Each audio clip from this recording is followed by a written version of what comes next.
We're back. What really happened when 1 month ago when 17-year-old Trayvon Martin was shot and killed in a suburban backyard in Sanford, Florida? Well, for the first time, we're beginning to hear details about George Zimmerman's side of the story. Joe Oliver is a close friend of George Zimmerman. He joins us right now. Thank you so much, Joe, for joining us. This is such a tricky question. What can you tell us that most people listening right now don't know about what at least Zimmerman told you happened that terrible night? Well, I can't tell you much more than what's been published, especially today.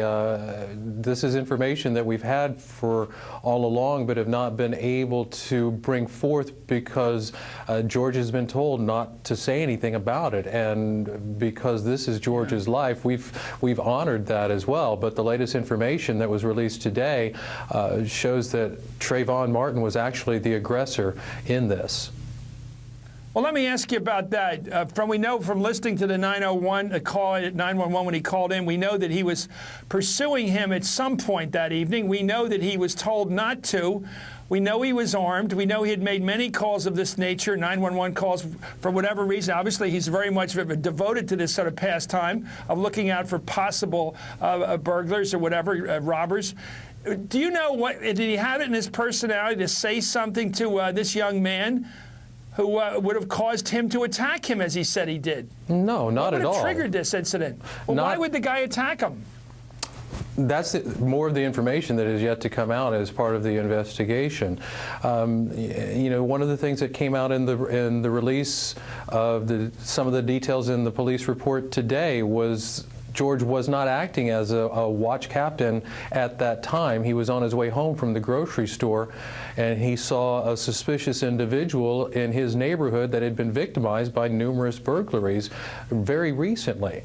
But he was in hot pursuit of him. He went racing after him. I mean, hot pursuit is relative, and racing is relative. Well, you can hear him huffing and puffing on the tape. You can hear the fact that he's huffing and puffing on the tape, no question about that. But what we don't hear is after that tape stops, what happened and how did he eventually meet up with Trayvon. And the report that was released today indicates that Trayvon came up to George and was the aggressor, and there are witness accounts to verify that. Did you see George in the immediate aftermath to see what his injuries looked like? Did he have a broken nose? Did he have bleeding on his back of his head, that sort of thing that was in the report? I've not seen George since the week before this happened, and I've spoken to him just for the first time this past Saturday and spoke to him earlier today, but I've not seen any of the pictures, which raises another question about this case, Chris. Historically in Florida, law enforcement has been very forthcoming with the evidence that they have, particularly in high-profile cases, Casey Anthony being the perfect example. And one of the reasons why we've gotten to this point in the discussion of race is, first of all, the misinformation that was put out that George is white, when indeed he is Hispanic and of multicultural background, and also this information that George was not the aggressor as far as the actual contact between Trayvon and George. Were you surprised when you heard that he had used the racial slur, the effing word, the way he was picked up on the tape? Were you surprised he used a term like that?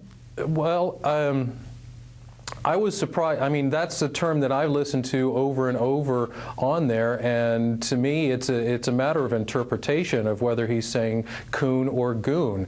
There are a lot of parts of this country where people proudly call themselves coonasses, in Louisiana in particular. Yeah, okay. All right. So, and on the other hand, you know, I'm a 53-year-old man, and I don't know too many people who younger than 40 who use that term as a racial slur. As far as the other word, goon, I've been informed by my 17-year-old daughter that among her peers is a term of endearment. Okay. So there's a lot of interpretation. Let me, well, let's go on. Here's Reverend Al Sharpton today, in an interview with about Trayvon with his parents this afternoon, Trayvon Martin's parents this afternoon. They responded to George Zimmerman's claims, as reported in the Orlando Sentinel today, and that was that Trayvon was the aggressor in the incident. Let's listen. What Trayvon would have done is defended himself. If he felt afraid, yes, I believe he would have defended himself. I think he was confronted and I think that he was doing his best to try to get home. And if that meant defending himself, then he had to defend himself. But as far as being the aggressor, no. Boy, this is not getting to be a dispute over facts at some point. It sounds like it's getting to be a dispute over just the way you look at this thing, isn't it, right? Isn't that the way you look at it? It's so much different perspectives. Obviously, race is the dividing line in many cases, but, you know, if he did, who threw the first punch is what I'd like to know. I'd like to know who attacked who. Do you know? From the Joe, accounts that I've heard, yes, from the accounts that I've heard, it was Trayvon who threw the first punch that actually knocked George down and broke his nose. There are details that have not been released of what happened after that validate the fact that this was a life and death struggle. I got to push. Was he afraid for his life, your friend? Yes. That's why we're here. Because he got to the point that he had to decide, okay, there's no turning back on this. Thank you for coming on, Joe Albert. Thanks for coming on Hardball tonight.